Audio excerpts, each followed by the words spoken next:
We're getting to the latest on a story we've been following very closely here at 5 on Your Side, right? New this morning, the U.S. Department of Education is saying they will no longer collect people's Social Security who happen to be in default. Now, this change comes nearly a month after the department announced people in default needed to start paying back their federal student loans. This morning, Diamond Palmer joins us to tell us what that could mean for you. And Diamond, what does it mean for all the people out there?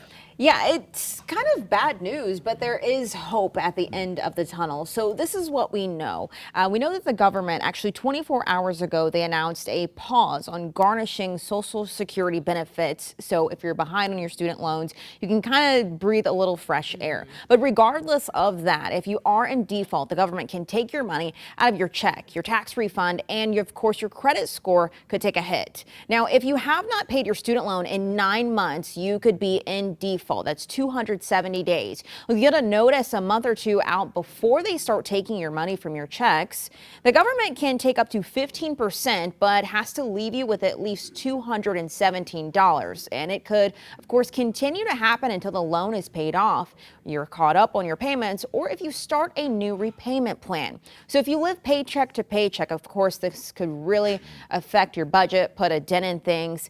But don't panic. There are ways that you can get your payment lowered. I talked to a SLU professor, Jerome Katz, who says applying for a hardship could lower the percentage of your wages garnished per pay period or allow a release of garnishment in exchange for you to start paying your payments.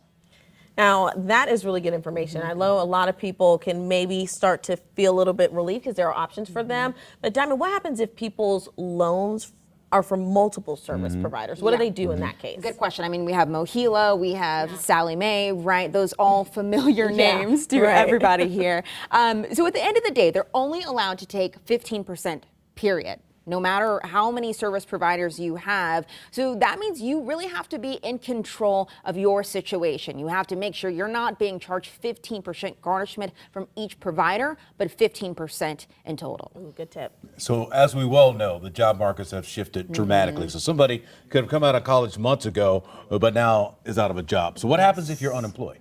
Yes, I mean, it's a real thing, right? We're seeing a lot of that right now, especially, like you said, coming out of school, the job market, right? It's tough. So there is hope. This is the hope at the end of the tunnel. If you are unemployed, you can do things like deferment or forbearance, which kind of puts a pause on things, right, until your situation is better. Of course, that doesn't automatically happen, right? You have to literally go into the portal. You have to say, look, I don't have a job right now, and I really need a break. Sounds like bottom line, don't let it sit, don't let it stay, be active, address it, and reach out. For sure. All right. A lot of borrowers and their parents paying close attention here because might need to help somebody out. Thank you, Diamond. Thanks, Diamond.